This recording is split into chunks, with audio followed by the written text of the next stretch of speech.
વલસાડ જિલ્લામાં સવારથી જ વરસાદની હેલી જામી છે। ઉપરવાસમાં ભારે વરસાદના કારણે જિલ્લાના મધુબન ડેમમાં પાણીની આવક વધી છે। આથી મધુબન ડેમમાંથી 25,000 ક્યુસેકથી વધુ પાણી છોડાવવામાં આવી રહ્યું છે। દમણગંગા નદી સાથે જિલ્લાના તમામ નદી નાળાઓ પર ફરી વખત બે કાંઠે વહેવાની શરૂઆત થઈ છે। ઉપરવાસમાં વરસાદને લીધે જિલ્લાના તમામ નદી નાળાઓ તોફાની સ્વરૂપે વહેવાની શરૂઆત થઈ છે। ઓરંગા નદીના ઉપરવાસમાં પણ વરસાદને કારણે નદી બે કાંઠે વહી રહી છે।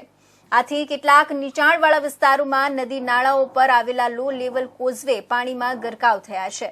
સારંગપુરથી પીઠા વચ્ચેથી વહેતી ઓરંગામાં પાણીની આવક વધતા નદી પર આવેલા કોઝવે પાણીમાં ગરકાવ થઈ ગયો હતો। આથી કલાકો સુધી નદીના બંને તરફના વિસ્તારોનો સંપર્ક કપાયો હતો।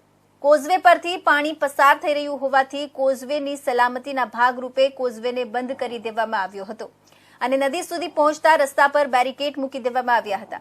આથી આસપાસના ગામના લોકોએ નદીના એક તરફથી બીજી તરફ જવા 15 કિલોમીટરના ચકરાવો મારવો પડ્યો હતો।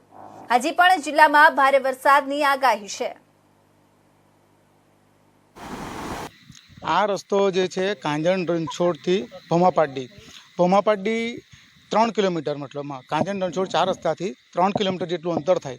હવે અહીંયા આ નિરંતર પાણી જે આજે વહેણ વધારે છે તો એના લીધે શું થાય કે એનાથી નીકળાય નહીં મળે એમ, અને આ તકલીફ બધાને જ નડે એમ, અજાણાને નડે, ગામના જે છે તેને બી નડે, વિદ્યાર્થીઓને બી નડે। વિદ્યાર્થીઓ જે રોનવેલ સ્કૂલની અંદર જતા છે એ લોકોની બી દયનીય સ્થિતિ થઈ જાય, કારણ કે નીકળાય જ નહીં મળે। એટલે એ લોકોને કાં તો ફરીને જવાની ફરજ પડે, કાં તો મોસ્ટ ઓફ બાળકો શું કરે કે હવે અટક પાડી એમને એડમિશન લેવું પડે ગાંધી સ્કૂલની અંદર।